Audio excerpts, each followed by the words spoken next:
नमस्कार सभी को प्रणाम। मैं हूं सानू और लाइव हूं अपने फेसबुक पर। आप सभी का स्वागत है। प्रणाम, गुड मॉर्निंग, जय श्री राम। कैसे हैं प्यारे दोस्तों? आज सभी का स्वागत है मेरे इस फेसबुक चैनल पर।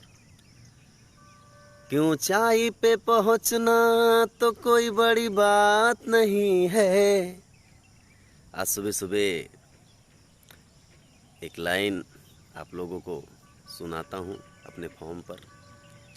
कि ऊंचाई पे पहुंचना तो कोई बड़ी बात नहीं है, लेकिन भैया किस्मतिया तो सबके साथ नहीं है। ऊंचाई पे पहुंचना तो कोई बड़ी बात नहीं है, लेकिन भैया किस्मतिया तो सबके सही माँ साथ नहीं है। तो किस्मत सबका साथ नहीं देती है। और नवरात्रि का आज शुभ घड़ी है, नवरात्रि का दिन है। तो देवी माई